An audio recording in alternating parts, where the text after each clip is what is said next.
এখন যেহেতু আমের সিজন, তা আমের আমরা অনেক রকম আইটেম করে কিন্তু খাই। তা আজকে আমি চিন্তা করলাম পাকা আমের লাড্ডু বানাবো। তা পাকা আমের লাড্ডু বন্ধুরা যদি না করেন বাড়িতে, না এইভাবে বানান, তাহলে কিন্তু আপনারা বুঝতে পারবেন না যে কতটা সুস্বাদু এই আমের লাড্ডু। তাহলে চলুন বন্ধুরা, আমি কিভাবে আমের লাড্ডু করছি সেটা দেখে নেওয়া যাক। বন্ধুরা, আমের লাড্ডু বানাতে গেলে আমাদের যেটা সর্বপ্রথম দরকার আম। আমি এখানে একটা বড় সাইজের আম নিয়ে নিয়েছি, পাকা আম, আর একটা নারকেল নিয়ে নিয়েছি, মিডিয়াম সাইজের একটা নারকেল নিয়েছি। আমি এই নারকেলটাকে ভেঙে আর কুড়ে নিয়ে আসছি। বন্ধুরা দেখুন, আমি নারকেলটা মিক্সিতে দিয়েই কিন্তু এরকম গুঁড়ো করে নিয়েছি। দেখুন একদম পুরো কোড়ার মতো হয়েছে। কোনো রকম জল দেবেন না, কিছু দেবেন না, দিয়ে এরকম ছোট ছোট পিস করে আর যদি মিক্সিতে দিয়ে দেন, কিন্তু নারকেলের পিছনের দিকে যে কালো অংশটা থাকে সেটাকে কিন্তু কেটে বার করে দিতে হবে, তাহলে কিন্তু এরকম সুন্দর সাদা একদম কোড়ার মতো হবে। দেখুন একদম সুন্দর গুঁড়ো হয়েছে, কত সুন্দর। আমি এখানে একটা ফ্রাই প্যান বসিয়ে দিয়েছি। ফ্রাই প্যানটা গরম হয়ে গেছে, কিন্তু মানে হালকা গরম হয়েছে। এবারে আমি যে নারকেলটা কুড়িয়েছিলাম, অ্যাট ফার্স্ট আমাকে এই নারকেলটা কিন্তু একটু মানে ফ্রাই প্যানে নাড়াচাড়া করে নিতে হবে। একদম ঝুরঝুরে মতো হবে, কিন্তু একটা লালচে লালচে একটা ভাব মতো হবে, সেরকম করে নিতে হবে। আগের কাজ হচ্ছে এটাই। হালকা আছে এরকম অল্প অল্প করে সুন্দর করে নেড়ে নেড়ে একদম ঝুরঝুরে একটা তৈরি করতে হবে নারকেলগুলোকে। নারকেলটা আমি গ্যাসের উপরে ফ্রাই প্যানে বসিয়ে দিয়ে কিন্তু একদম সিমে দিয়ে দিয়েছি। এবারে আমি এই আমটা কেটে নেব। আমটা আমার মানে এটাকে কি করতে হবে, এটাকে আমি কিন্তু পেস্ট করে নেব। সেই জন্য আমাকে এরকম ঠিক এরকম দু সাইড দিয়ে দুটো ফালি বের করে নিতে হবে।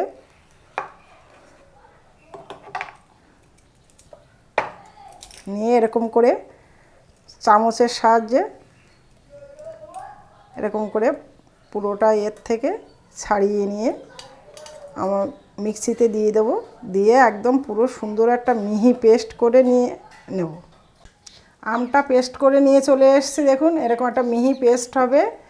আর এখানে নারকেলটা দেখুন বেশ একটা ঝুরো ঝুরো ভাব হয়ে গেছে কিন্তু নারকেলটা। এবারে আমি এইখানে এই আমের পেস্টটা দিয়ে দেবো। একদম গ্যাস কিন্তু আপনার উনুনটার জাল কিন্তু একদম সিমে থাকবে। এখন একদমই জোরে দেবেন না, সিমে থাকবে একদম। পুরো পরিষ্কার করে আমি মিক্সি থেকে নিয়ে নিলাম। নিয়ে এবারে আম আর নারকেল খুব সুন্দর করে মিক্সড করে দিতে হবে। এই সময় আপনি আমটা কিন্তু খুব মিষ্টি। এবার যদি আপনাদের একটু টক ভাব থাকে তাহলে আপনারা বুঝে মিষ্টি দেবেন। এই আমটা আমার প্রচুর মিষ্টি বলে আমি বেশি মিষ্টি দিচ্ছি না, 3 চামচ মিষ্টি দিচ্ছি, মানে চিনি দিচ্ছি, চিনি, সরি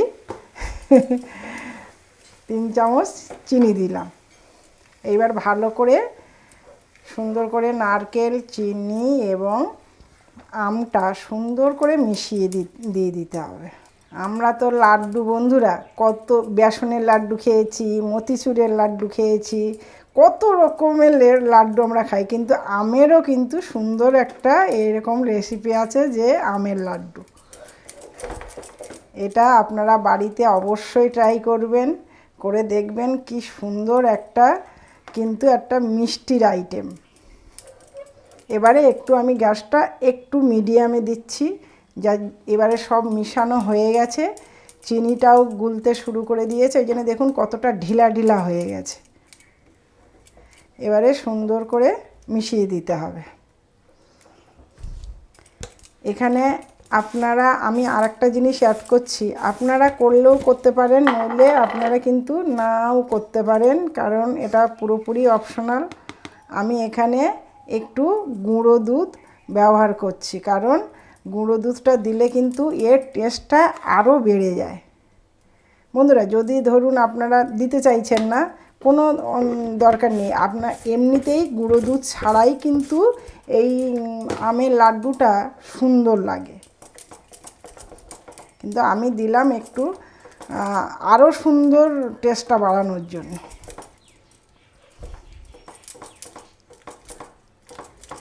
এইভাবে খুব সুন্দর করে ঘাঁটতে হবে বন্ধুরা, যেন নিচে না লেগে যায়। নিচে লেগে গেলেই কিন্তু ভালো হবে না, কারণ একটা গন্ধ ছাড়বে।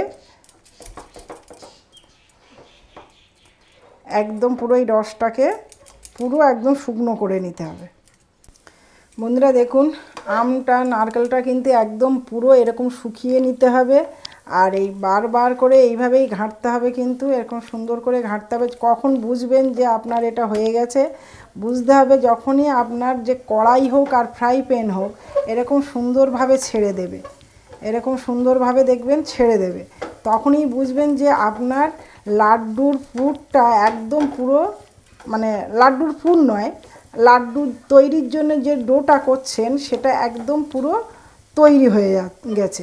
তা বন্ধুরা, এই ভিডিওটা যদি আপনাদের ভালো লেগে থাকে অবশ্যই আমার পূর্ণিমার টুকিটাকি চ্যানেলটিকে অবশ্যই সাবস্ক্রাইব করবেন এবং পাশে থাকা বেল আইকনটিকে প্রেস করে দেবেন।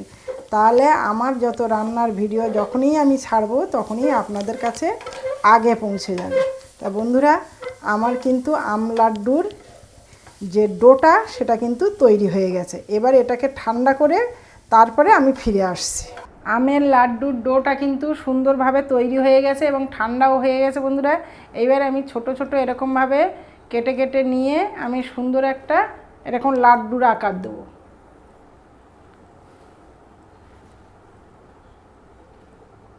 এরকম সুন্দর সুন্দর গোল গোল করে যেরকম সাইজ আপনারা করতে চাইছেন আপনারা সেরকম সাইজ, যদি বড় করতে চান বড় করবেন, যদি মিডিয়াম করতে চান মিডিয়াম করবেন, ছোটও করবেন। আমি মিডিয়াম সাইজের করছি। একটু প্রথমে হাতে চেপে চেপে নিয়ে তারপরে ছোট্ট ছোট্ট এরকম ঘুরিয়ে ঘুরিয়ে হাতের সাহায্যে ঘুরিয়ে ঘুরিয়ে গোল আকার দিয়ে দিচ্ছি। আমের লাড্ডু কিন্তু বন্ধুরা আমার কিন্তু তৈরি হয়ে গেছে, কিন্তু আমি একটু ডেকোরেট করছি। আপনারাও করতে পারেন ডেকোরেট, নইলে এইভাবেই আপনারা রাখতে পারেন। আমি উপর দিয়ে একটু নারকেলের গুঁড়ো একটু ছড়িয়ে দিচ্ছি ভালো দেখানোর জন্য। অল্প অল্প করে একটু নারকেলের গুঁড়োটা ছড়িয়ে দিচ্ছি। দেখুন একটু দেখতে বেশ সুন্দর লাগছে।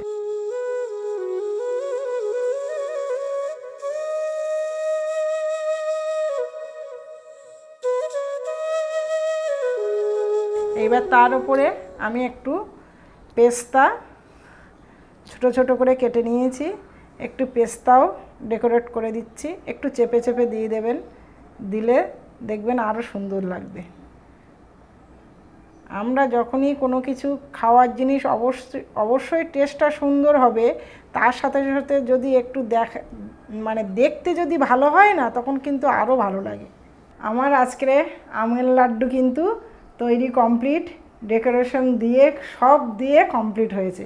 বন্ধুরা অবশ্যই বাড়িতে এরকম সুন্দর একটা আমের আইটেম আপনারা বাড়িতে করে খাবেন এবং কেমন লাগলো অবশ্যই বলবেন, কমেন্ট করবেন, লাইকও করবেন। আর আপনারা সুস্থ থাকুন, ভালো থাকুন, আর এরকম সুন্দর সুন্দর আইটেম করে বাড়িতে সবাই মিলে আনন্দ করে খান। থ্যাংক ইউ ভিডিওটা দেখার জন্য।